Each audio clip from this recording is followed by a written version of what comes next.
오늘 우리가 함께 나누실 하나님의 말씀은 누가복음 14장 25절에서 33절입니다. 수많은 무리가 함께 갈새 예수께서 돌이키사 이르시되 물은 내게 오는 자가 자기 부모와 처자와 형제와 자매와 더욱이 자기 목숨까지 미워하지 아니하면 능히 내 제자가 되지 못하고 누구든지 자기 십자가를 지고 나를 따르지 않는 자도 능히 내 제자가 되지 못하리라. 너희 중에 누가 망대를 세우고자 할진대 자기의 가진 것이 준공하기까지에 족할는지 먼저 앉아 그 비용을 계산하지 아니하겠느냐.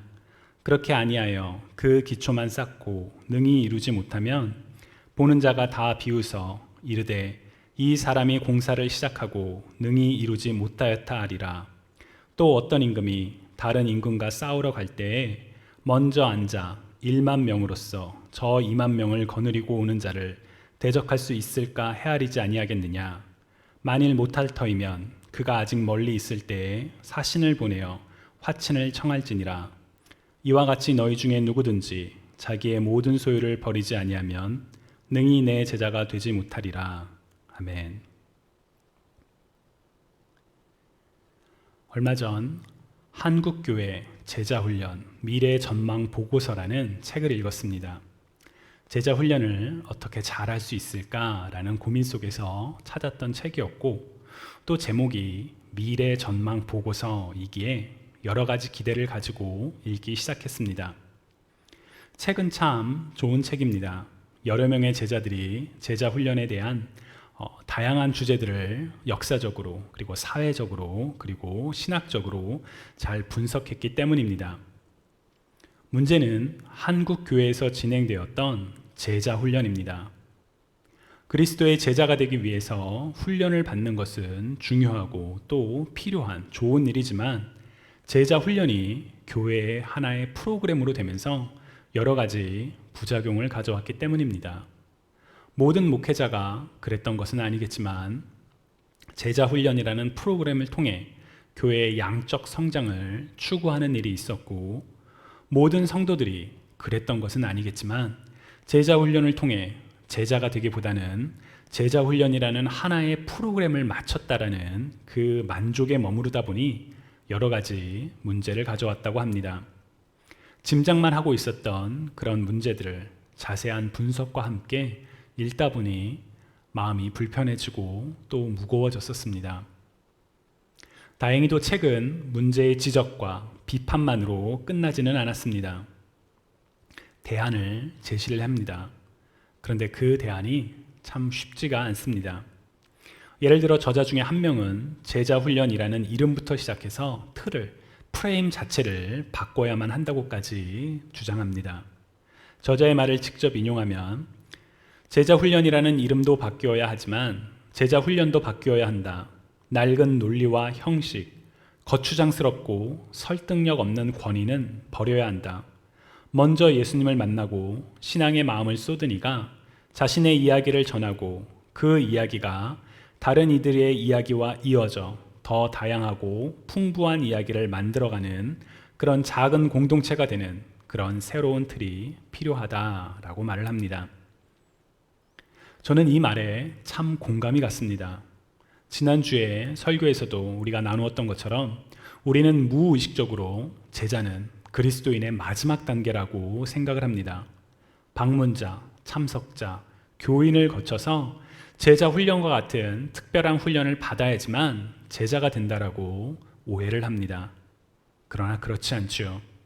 우리의 부르심은 처음부터 제자가 되라는 부르심이었습니다.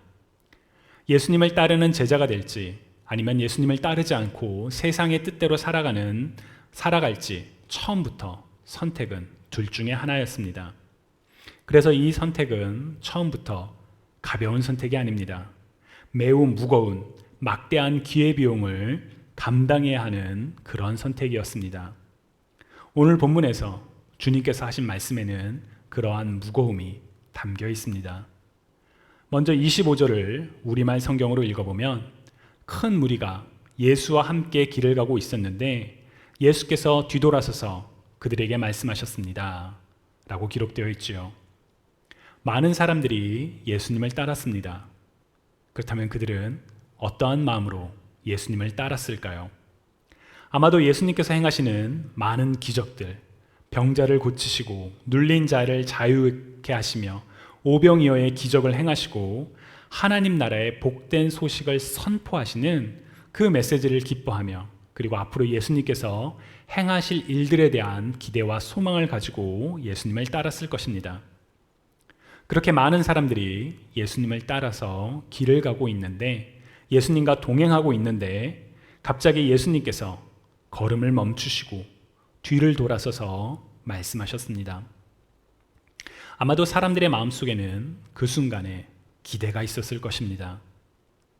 또 어떤 은혜로운 말씀을 해주실까라는 기대 어린 눈빛으로 예수님을 바라봤겠지요. 그러나 예수님의 말씀은 참 무거웠습니다. 26절입니다. 물은 내게 오는 자가 자기 부모와 처자와 형제와 자매와 더욱이 자기 목숨까지 미워하지 아니하면 능히 내 제자가 되지 못하리라. 아멘. 이미 예수님을 따르고 있는데 갑자기 말씀하시는 내용이 사랑하는 가족을, 심지어 자신까지 미워하지 아니하면 제자가 될 수 없다는 것입니다. 부모를 미워하라니요.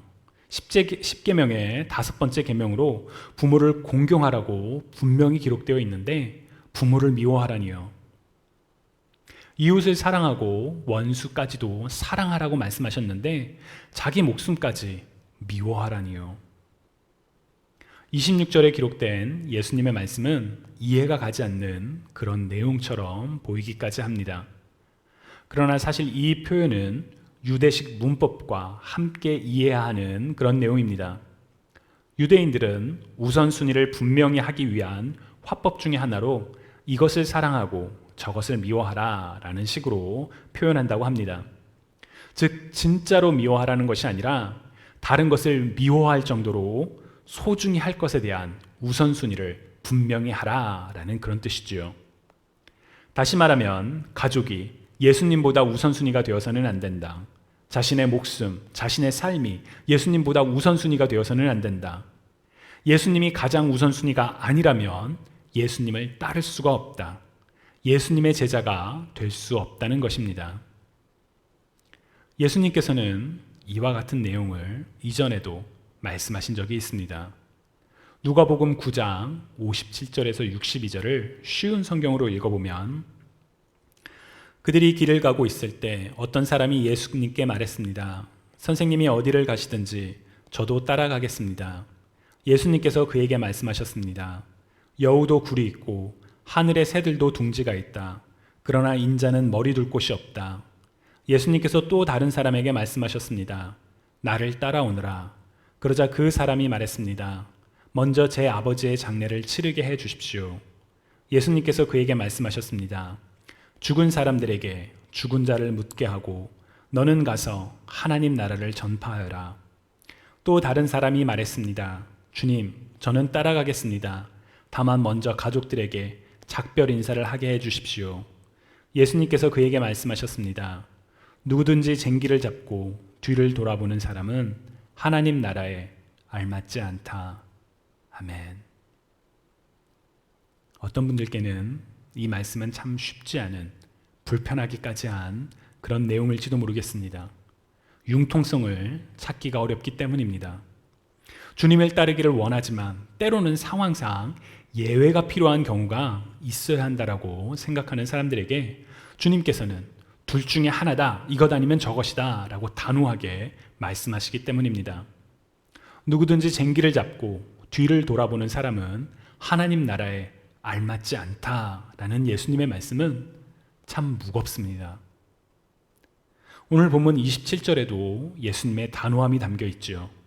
누구든지 자기 십자가를 지고 나를 따르지 않는 자도 능히 내 제자가 되지 못하리라. 아멘.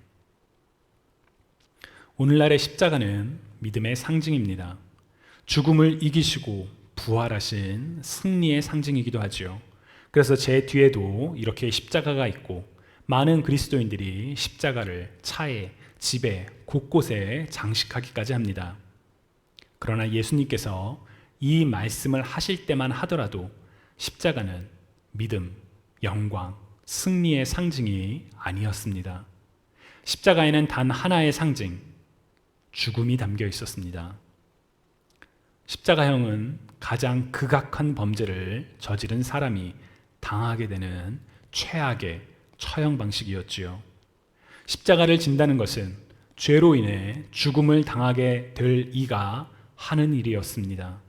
그런데 주님께서는 누구든지 자기 십자가를 지고 나를 따르지 않는 사람은 내 제자가 될 수 없다라고 단호하게 말씀하셨습니다.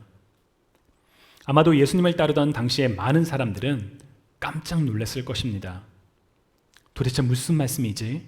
자기 십자가를 지고 주님을 따르라니 그게 도대체 무슨 뜻이야? 라고 물어봤겠죠. 그러나 예수님께서는 이에 대한 설명을 해주시기보다는 또 다른 비유를 말씀하셨습니다. 28절에서 32절까지 이어지는 내용을 간단히 이야기하면, 하나는 건물을 짓기 전에 그 비용을 먼저 계산해 봐야 한다. 계획이 없이 무턱대고 건물을 짓기 시작하다가 건물 건축을 중단하게 되면 비웃음을 받게 될 것이다. 다른 하나는 누군가와 전쟁을 하게 될 때 전쟁에서 이길 수 있을지 미리 가늠해보고 만약 그렇지 않을 것 같으면 차라리 전쟁을 하지 않고 화친을 하는 것이 더 낫다라는 그런 내용이지요. 지극히 당연한 합리적인 그런 내용입니다. 그렇다면 이러한 비유들이 제자가 되는 것과 무슨 상관이 있길래 예수님께서 이 비유들을 말씀하신 것일까요? 바로 제자가 되기 위해서는 감당해야 하는, 포기해야 하는 것들을 분명히 생각해야 한다. 만약 그것들을 미리 가늠하지 못하면, 결단하지 못한다면 제자가 될 수 없다라는 것입니다. 제자가 되기 위해서 포기해야 하는 것들을 충분히 생각하고 결단하라 라는 것이지요. 다시 한번 33절에서 예수님께서는 이와 같이 너희 중에 누구든지 자기의 모든 소유를 버리지 아니하면 능히 내 제자가 되지 못하리라 라고 단언하셨습니다. 어떤 분들에게는 참 무거운, 좀 다른 해석이 있었으면 하는 그런 말씀일지도 모르겠습니다. 그러나 비슷한 생각을 가졌던 인물이 성경에 기록되어 있지요. 마태복음 19장에 기록된 한 부자 청년이 그랬습니다. 그는 젊고 부유했으며 세상적으로 성공한 관원이었습니다. 어렸을 때부터 율법을 잘 지켜왔던 그는 영생을 얻고 싶어서, 구원을 얻고 싶어서 예수님께 찾아왔습니다. 구원은 오직 예수 그리스도를 믿는 믿음으로 말미암아 주어지는 것이었지만 이 청년은 그것을 알지 못하고 주님께 물었습니다. 선생님이여, 내가 무슨 선한 일을 하여야 영생을 얻으리이까? 처음에 주님께서는 이 청년에게 구원을 얻기 위해 정말로 행해야 하는 것을 말씀해 주시지 않으셨습니다. 어찌하여 선한 일을 내게 묻느냐? 선한 이는 오직 한 분이시니라. 내가 생명에 들어가려면 계명들을 지켜라 라고만 말씀하셨지요. 청년은 주님께서 말씀하신 10계명의 후반부 계명들, 곧 사람들과의 관계에 대한 계명들을 본인이 다 지켜왔다고 이야기하며 아직 무엇이 부족합니까? 라고 물었습니다. 그러자 예수님께서는 정말 중요한, 정말 필요한 것을 이 청년에게 말씀해 주셨습니다. 마태복음 19장 21절입니다. 예수께서 대답하셨습니다. 만일 내가 온전해지고자 한다면 가서 내 재산을 팔아 그 돈을 가난한 사람에게 주어라. 그러면 내가 하늘에서 보물을 얻을 것이다. 그리고 와서 나를 따라라. 아멘. 성경은 청년이 재물이 많으므로 이 말씀을 듣고 근심하며 돌아갔다라고 이야기합니다. 주님께서 청년에게 말씀하신 내용은 겉으로는 두 가지처럼 보입니다. 하나는 내 가진 소유를 다 팔아서 가난한 자들에게 주라. 그리고 또 하나는 나를 따르라이죠. 그런데 청년은 예수님께서 하신 그 첫 번째, 소유를 다 팔라라는 그 말에 근심하며 돌아갔습니다. 그러나 사실 두 번째가 주님께서 이 청년에게 하시고자 하셨던 핵심이었습니다. 소유를 파는 것이 핵심이 아니라 주님을 따라라, 그리스도를 따라라, 주님의 제자가 되어라 라는 것이었지요. 구원이 어디에 있습니까? 바로 주님을 믿는 것입니다. 주님을 믿는다는 것은 무엇입니까? 바로 주님을 말로만 믿는 것이 아니라 주님을 따르는 것이지요. 주님의 제자가 되는 것입니다. 사실 주님을 믿는다는 것과 주님을 따른다는 것은 두 개의 구분된 행동이 아닙니다. 주님을 믿으면서 주님을 따르지 않는다면 그것은 주님을 진짜로 믿는 것이 아니기 때문입니다. 예를 들어 이제 얼마 안 있으면 우리 교회에서 VBS를 하죠. 이번 VBS 액티비티 중에 하나가 Trust Fall이라는 것이 있습니다. 여러분들도 아마 해보신 경험이 있을 겁니다. 뒤에서 사람이 이렇게 받쳐줄 테니까 걱정하지 말고 뒤로 넘어져 봐라. 내가 너를 붙잡아 줄 테니 넘어져 봐라 라는 그런 거죠. 보통 회사의 워크숍이나 아니면 수련회를 갔을 때 팀 빌딩을 위해서, 공동체의 신뢰를 위해서 이 게임을 하기도 합니다. 왜냐하면 서로를 믿는 그거를 확신하는 것이죠. 만약 내가 뒤에 사람을 믿어요 라고 말은 하지만 뒤로 넘어지지 못한다면, 그 행동을 하지 못한다면 사실은 이 사람을 진짜로 믿는 것이 아니지요. 마찬가지입니다. 주님을 믿는다고 하면서 주님이 말씀하신 내용을 행하지 않는다면 그것은 진짜 믿음이 아닙니다. 주님을 따르지 않는다면, 주님의 제자가 되지 못한다면 사실 주님을 믿는 것이 아니지요. 그럼에도 많은 사람들은 이것을 오해합니다. 주님을 믿는 것과 주님을 따르는 것이 별개의 구분된 행동이라고 생각합니다. 그렇지 않습니다. 주님을 따르지 않는다면 주님을 진정으로 믿는 것이 아닙니다. 주님보다 다른 것을 우선시한다면 주님을 가장 먼저 사랑하는 것이 아닙니다. 그렇기에 주님께서는 오늘 본문처럼 제자가 되는 것에 대해서 분명하고 그리고 단호하게 그리고 무겁게 말씀하시는 것입니다. 주님이 사랑하시는 여러분, 주님을 믿으시는지요? 그렇다면 주님을 따르는 제자가 되어야 합니다. 주님을 믿으면서 주님을 따르지 않는다면 주님을 진정으로 믿는 것이 아닙니다. 그리고 주님을 따르는 것은 결코 쉽지 않은 것입니다. 왜냐하면 주님을 따르기 위해서 우리가 포기해야 하는 것들이 너무나도 많기 때문입니다.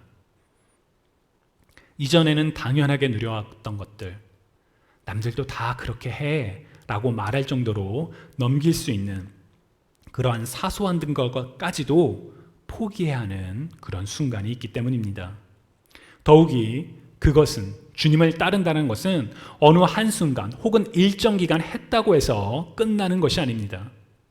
비록 죄인인 우리가 예수 그리스도를 믿는 믿음으로 말미암아 예수 그리스도의 의로 인하여 단번에 의롭다함을 입었지만, 하나님의 자녀가 되었지만, 하나님의 자녀로서 평생의 성화의 삶을 살아야 하는 것처럼 제자의 삶은 평생 이어져야 하는 것이기 때문입니다. 교회 안에서 특정한 하나의 프로그램을 마쳤다고 해서 내가 제자가 됐습니다, 그런 것이 아니라 제자로서의 삶은 우리가 교회 안에 있건 교회 밖에 있건 세상 어느 곳에 있건 우리가 삶에 살아가는 모든 순간에 주님을 믿고 따르는 예수 그리스도라면 어떻게 행하셨을까와 같이 주님을 닮기를 소망하며 살아가는 삶의 과정이 바로 제자의 삶이기 때문입니다. 주님께서는 처음부터 제자의 삶이 쉽다고 말씀하지 않으셨습니다. 쟁기를 잡고 뒤돌아보는 자는 하나님 나라에 합당하지 아니하며, 사랑하는 사람을 심지어 자기의 목숨까지 미워하지 않으면 제자가 될 수 없으며, 자기의 모든 소유를 버리지 아니하면 제자가 될 수 없다고 분명하게 말씀하셨습니다. 단호한 결단과 각오, 그리고 그것을 실천하지 못한다면 제자가 될 수 없기에 제자로서 살아가는 것은 쉬운 일이 아닙니다. 그러나 주님의 제자가 되지 않는다는 것은, 주님을 따르지 않는다는 것은 결과적으로 주님을 믿지 않는 것과 같습니다. 왜 그럴까요? 사실 이 질문은 다르게 물어봐야 합니다. 주님의 제자가 된다는 것은 내 모든 것을 포기할 만한 가치가 있는가? 라는 질문으로 우리는 먼저 물어봐야만 합니다. 예수님께서 28절부터 32절에 말씀하신 비유도 같은 맥락이지요. 미리 가늠해 봐라. 그럴 만한 가치가 있는 것이냐? 그런 각오를 해야만 하는 것이냐? 여러분은 어떻게 생각하시는지요? 제자의 삶이 어렵고 힘든 것임에도 불구하고 제자가 되어야 하는 이유는 무엇일까요? 입술로만 나는 주님을 사랑해요, 나는 주님을 믿어요 라고 말하는 것이 아니라 주님이 행하신 말씀을 따라, 주님이 걸으신 길을 따라, 주님이 십자가를 지셨던 것처럼 우리도 우리의 십자가를 지고 가야 하는 이유는 무엇인가요? 이 질문에 대한 분명한 답이 없다면 우리는 진정한 제자가 될 수 없습니다. 왜냐하면 제자의 삶은 많은 것들을, 아니 우리가 사랑했던 전부를 포기해야만 하는 것이기 때문입니다. 주님을 믿는다는 것은 바로 그러한 제자의 삶이기 때문입니다. 주님을 사랑하시는 여러분, 여러분들이 하나님을 사랑하는 이유가 무엇인지요? 하나님의 아들 예수 그리스도를 믿으시는 이유가 무엇인지요? 성령님과 동행하며 제자의 삶으로 살아가기 원하시는 이유가 무엇인지요? 이 질문에 대한 분명한 답을 자신의 신앙 고백으로 가질 때 우리는 이 땅에서 비로소 예수 그리스도의 제자로서, 예수 그리스도를 믿고 따르는 제자로서 살아갈 수가 있습니다. 여러분의 답은 무엇인지요? 여러분의 신앙 고백에는 하나님에 대한, 예수 그리스도에 대한, 성령 하나님에 대한 어떠한 고백이 담겨 있는지요? 하나님의 말씀인 성경을 통해 우리는 하나님을 사랑할 수밖에 없는 이유를, 예수 그리스도를 믿을 수밖에 없는 이유를, 성령 하나님과 동행하며 제자로서 살아갈 수밖에 없는 이유를 발견할 수가 있습니다. 저는 우리 모두가 말씀을 통해서, 그리고 그 말씀대로 살아가는 삶을 통해서 그 분명한 이유를 고백할 수 있어야 한다고 믿습니다. 누군가가 말한 내용을 따라하는 것은 쉽지요. 그러나 우리의 신앙은, 참된 믿음은 립 서비스가 아니라 우리의 삶을 통해 드러나는 것입니다. 더욱이 제자로서 살아가기 위한 결단은 남이 해주는 것이 아니라 우리 자신이 직접 본인이 해야 하는 것이기 때문입니다. 투박하고 세련되지 못한 답변이라도 괜찮습니다. 말씀과 말씀대로 살아가는 삶의 치열한 고민 속에서 굳건한 다짐으로 주님을 믿는 이유, 주님의 제자가 되어야 하는 이유를 우리는 고백해야 합니다. 주님을 믿을 수밖에 없는 이유, 주님을 사랑할 수밖에 없는 이유, 주님의 제자가 될 수밖에 없는 이유를 찾으시는, 고백하시는 저와 여러분이 되시기를, 그래서 주님을 진정으로 믿고 따르는 제자의 삶을 살아가기를, 그래서 제자로서, 주님의 제자로서 이 세상 가운데 없어서는 안 되는 빛과 소금으로 살아가는 저와 여러분이 되시기를 주님의 이름으로 간절히 축원합니다. 여러분, 이 시간 우리 함께 기도드리실 때 하나님을 향한 우리의 믿음을, 우리의 신앙을 함께 고백하기 원합니다. 우리가 하나님을 사랑하는 이유는 무엇인지요? 우리가 예수 그리스도를 믿는 이유는 무엇인지요? 우리가 성령 하나님을 따라 제자로서 살아가는 이유는 무엇인지요? 우리의 고백들을 하나님께 올려드리며 하나님께 함께 기도드리시겠습니다.